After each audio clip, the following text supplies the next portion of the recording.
दुनिया के मैप पर एक ऐसी जगह है जहां चल रहा कॉन्फ्लिक्ट सिर्फ बॉर्डर्स तक लिमिटेड नहीं है। ये वॉर डिसाइड करेगा कि आने वाले सालों में दुनिया का असली पावर सेंटर कौन होगा। अगर ईरान जीत गया तो सिर्फ एक कंट्री स्ट्रांग नहीं होगी, बल्कि ग्लोबल सिस्टम का पूरा बैलेंस शिफ्ट हो सकता है और इसका इफेक्ट आपके फोन, पेट्रोल और डेली लाइफ तक पहुंच सकता है। ईरान एक ऐसा देश जो पिछले कई दशकों से सैंक्शंस, प्रेशर और आइसोलेशन का सामना कर रहा है।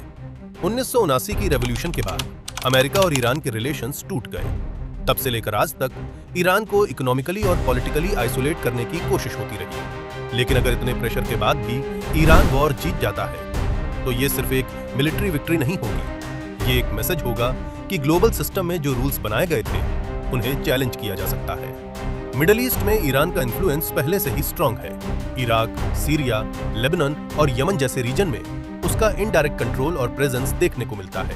जीत के बाद ये इन्फ्लुएंस और ओपनली एक्सपैंड हो सकता है और धीरे धीरे ईरान एक रीजनल पावर से बढ़कर ग्लोबल डिसीजन मेकिंग में अपनी जगह बना सकता है। एनर्जी भी यहाँ एक बहुत बड़ा फैक्टर है।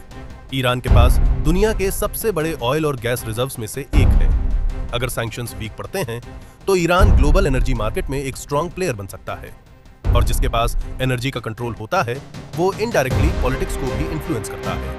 साथ ही ईरान का न्यूक्लियर प्रोग्राम भी एक इंपॉर्टेंट फैक्टर है। जीत के बाद वो अपनी न्यूक्लियर कैपेबिलिटी को और अग्रेसिवली पुश कर सकता है और ये चीज मिडिल ईस्ट में एक नई आर्म्स रेस शुरू कर सकती है। लेकिन इस जीत का सबसे बड़ा इंपैक्ट ईरान पर नहीं, अमेरिका पर पड़ेगा। अमेरिका सेकेंड वर्ल्ड वॉर के बाद से दुनिया का सबसे पावरफुल देश रहा है।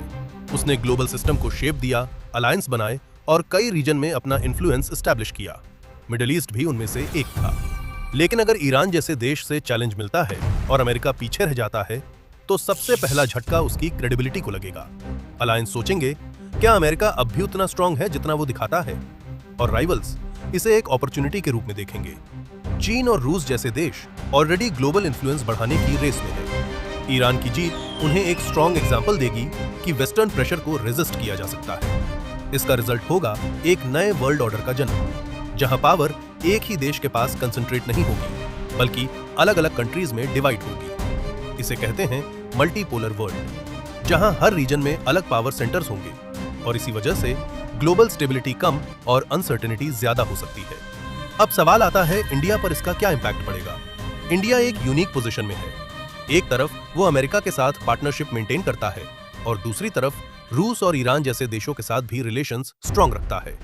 इसी बैलेंस की वजह से ऐसे ग्लोबल शिफ्ट्स में इंडिया का रोल और इंपॉर्टेंट हो जाता है। लेकिन सबसे पहला इफेक्ट इकोनॉमी पर दिखेगा। इंडिया अपनी एनर्जी का बड़ा हिस्सा इंपोर्ट करता है। अगर मिडिल ईस्ट अनस्टेबल होता है तो ऑयल प्राइसेस बढ़ेंगे और इसका डायरेक्ट इंपैक्ट ट्रांसपोर्ट, फूड और डेली एक्सपेंस पर पड़ेगा। साथ ही इंडिया के लिए नए अपॉर्चुनिटीज भी ओपन हो सकते हैं। ईरान के साथ प्रोजेक्ट्स जैसे चाबहार पोर्ट इंडिया को सेंट्रल एशिया तक डायरेक्ट एक्सेस देते हैं। अगर ईरान स्ट्रांग होता है तो ये कनेक्टिविटी और बेटर हो सकती है। ग्लोबल लेवल पर इंडिया एक बैलेंसिंग पावर के रूप में उभर सकता है, एक ऐसा देश जो डिवाइडेड वर्ल्ड में ब्रिज का काम करे। लेकिन जितनी अपॉर्चुनिटीज हैं उतने ही रिस्क्स भी हैं, क्योंकि अनस्टेबिलिटी का मतलब होता है इकोनॉमिक प्रेशर, अनसर्टेनिटी और लॉन्ग टर्म चैलेंजेस। तो अगर ईरान वॉर जीत गया तो दुनिया एक नए फेज में एंटर करेगी, जहां अलायंस बदलेंगे, पावर शिफ्ट होगी और नए रूल्स लिखे जाएंगे। ये सिर्फ एक रीजनल कॉन्फ्लिक्ट नहीं होगा, बल्कि एक ऐसा टर्निंग पॉइंट हो सकता है जो ग्लोबल सिस्टम को रीडिफाइन करे और हम सब, चाहे डायरेक्टली या इनडायरेक्टली, इस चेंज का हिस्सा होंगे।